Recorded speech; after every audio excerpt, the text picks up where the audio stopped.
Hey there, welcome to my channel. Today we are going to look at Victorian architecture. Make sure to look at the description box below for a quiz about this video. The Victorian era was a period of great change. Queen Victoria reigned over the United Kingdom for 63 years, from 1837 to 1901. It was the longest reign of any British monarch up until Queen Elizabeth II came along.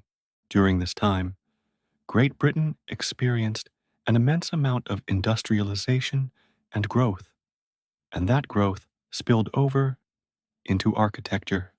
Factories were churning out building materials like cast iron and steel in mass quantities, making them cheaper and more accessible to the average person. These new materials allowed architects to experiment and be more ambitious with their designs. In this video, we'll focus primarily on the architecture of the United States during this period, as that's what we have the most of here on the channel. The United States was experiencing huge population growth due to people coming from Europe to escape religious persecution or to seek better lives for themselves. Many of these immigrants settled in cities where they could find work in the booming factories. Cities were growing so quickly, they were straining to keep up with the demand for housing. Architects and builders took notice of this and built whatever they could, as quickly as they could, to turn a profit. There were several key architectural styles that emerged during the Victorian period. First, we have Gothic Revival. If you think of cathedrals in Europe, with their pointed arches, steep roof lines, and intricate detailing, you will have an idea of what the Gothic Revival style is all about. The style first emerged in England in the late 1700s and then crossed the pond to the United States shortly thereafter. The desire for this style may have come from the Puritans, who had an appreciation for the soaring ceilings and stained glass windows of the Gothic cathedrals they had left behind in Europe. Or perhaps it was a reaction against the overly plain architecture that dominated the early years of the United States. Whatever the reason, the style was popular with wealthy Americans who wanted to make grand statements with their homes. An excellent example of the Gothic Revival style is St. Patrick's Cathedral in New York City. Construction began in 1858 and was not completed until 1878. Designed by architect Richard Upjohn, it is the largest Roman Catholic church in the United States. Notice the pointed arches and steep roofline. Look at how high the towers rise into the sky. Even the street lamps seem dwarfed by the scale of this building. Just imagine what those early settlers must have thought when they saw this structure taking shape in their midst. Another style that emerged during the Victorian period was the Queen Anne style.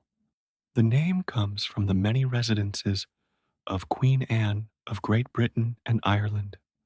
Unlike the strict formality of the Gothic Revival style, the Queen Anne style is full of asymmetrical shapes, whimsical and picturesque forms, wraparound porches and balconies, ornate woodwork and turrets. The style was quite popular with wealthy Americans and can still be found throughout the United States, but it also lent itself well to middle-class row houses. In cities like Philadelphia and Boston, many of these houses were painted in bright colors, which gave rise to the nickname Painted Ladies for the style. A good example of the Queen Anne style is found in San Francisco's Alamo Square. These houses were built around 1894 and were designed by the prominent San Francisco architect Edward Folks. A third style that gained favor during the Victorian period was the Second Empire style. It got its name from Napoleon III, who was the Emperor of France at the time. But it was really the mansard roof that was the defining characteristic of this style. Mansard roofs are four-sided roofs with four slopes on each side. They are steeply pitched on the outside and have dormers that project from the upper slope to allow for light and ventilation in the upper floor.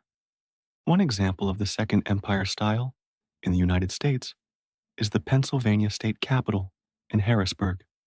Built between 1891 and 1906, it replaced the previous Capitol building, which was destroyed in an 1897 fire. Designed by architect Joseph M. Houston, the building features a large dome on the front and is capped with a cupola that surmounts the main roof. Several windows are placed in the dome to allow natural light to enter, and you can see the mansard roof clearly on the side of the building, with the dormer windows protruding from it. So there you have it, three key styles of Victorian architecture. There are many more styles that could have been included, but this should give you a good introduction to the period. Which style is your favorite? Let me know in the comments section below. And while you're there, make sure to subscribe if you haven't already. Thanks for watching.